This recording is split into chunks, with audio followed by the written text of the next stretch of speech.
Assalamualaikum warahmatullahi wabarakatuh. Saya Rasdan Akmal Berosdi, nombor metrik 062802. InsyaAllah hari ini saya akan menerangkan mengenai kefahaman hadis mursal.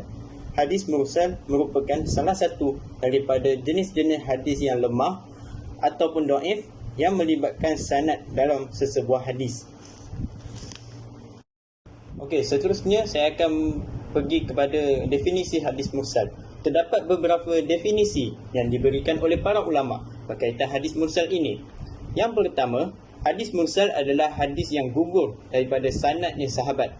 Definisi inilah yang dinyatakan oleh Imam Al-Baiquni dari dalam mazhabnya, manzuhmahnya, iaitu mursalun minhu sahabiyyu saqal. Maksudnya, dan hadis mursal adalah hadis pada sanadnya gugurnya, iaitu tiada sahabat. Selain itu, definisi yang kedua ialah hadis yang diriwayatkan oleh tabi'in terus kepada Nabi SAW. Definisi ini meletakkan syarat bahawa hadis mursal adalah melalui riwayat tabi'in yang terus diriwayatkan kepada Nabi SAW tanpa melalui para sahabat.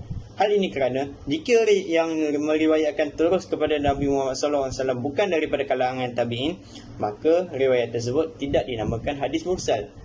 Bahkan ia dipanggil hadis munqati'. Definisi yang ketiga, hadis yang diriwayatkan oleh tabi'in yang besar terus kepada Nabi Muhammad SAW. Definisi ini telah mengeluarkan tabi'in yang kecil seperti Sa'id bin Jubair, Salim bin Abdillah dan lain-lain lagi. Antara contoh tabi'in yang besar ialah seperti Sa'id ibnu al-Musayyib, tetapi definisi ini tidak masyhur sebagaimana yang dinyatakan oleh Ibnu Salah bahawa tabi'in kesemuanya adalah sama sahaja. Definisi keempat yang terakhir pula ialah mursal adalah hadis yang pada sanadnya terputus walaupun ia terputus sebelum daripada para tabi'in. Setelah melihat kepada beberapa definisi di atas yang mempunyai 4 definisi, maka cenderung untuk menyatakan bahawa hadis mursal adalah hadis yang pada sanadnya tidak menyatakan, iaitu gugur sahabat, iaitu riwayat tabi'in, sama ada tabi'in besar ataupun tabi'in yang kecil, terus kepada Nabi SAW, seperti Sa'id ibnu al-Musayyib berkata bahawasanya Rasulullah SAW sabda, ketahuilah bahawa Sa'id ibnu al-Musayyib adalah seorang tabi'in yang tidak bertemu secara terus dengan Rasulullah SAW.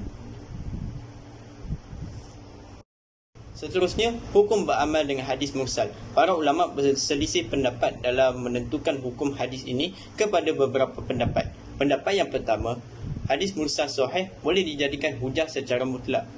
Ini adalah pendapat Imam Malik, Abu Hanifah dan jumhur pengikut mazhab Imam Malik dan Abu Hanifah. Pendapat yang kedua, hadis mursal adalah dhaif dan tidak boleh dijadikan hujah secara mutlak. Ini adalah pendapat jumhur pengkritik daripada kalangan ahli-ahli hadis, dan ini juga pendapat ramai daripada kalangan ahli fiqh dan ahli usul. Pendapat yang ketiga, hadis mursal ini diterima tetapi dengan syarat. Ini adalah pendapat Imam Al-Syafi'i. Antara syarat-syarat yang ditetapkan ialah, syarat yang pertama ialah syarat bagi perawi. Perawi itu perlulah seorang yang siqah. Tabi'in tersebut perlulah daripada kalangan tabi'in yang besar. Perawi tersebut juga perlulah diketahui bahawa perawi tersebut tidak meriwayatkan daripada perawi yang lemah, iaitu dhaif atau majhul. Yang kedua, syarat bagi riwayat. Riwayat yang mursal itu perlu disokong oleh riwayat-riwayat lain yang bersambung sanadnya kepada Rasulullah SAW tanpa terputus, walaupun riwayat yang bersambung itu adalah riwayat yang dhaif, iaitu lemah. Riwayat yang mursal disokong oleh riwayat mursal yang lain dengan syarat riwayat tersebut perlu datang daripada jalur yang berbeza. Riwayat yang mursal itu menepati fatwa para sahabat atau fatwa para ulama.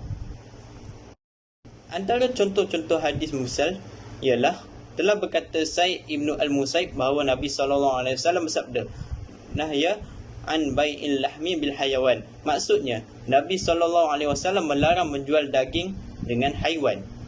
Kesimpulannya di sini, hadis mursal ini hukumnya adalah dhaif kerana sanadnya terputus, dan ini merupakan pendapat ahli hadis seperti Imam Muslim.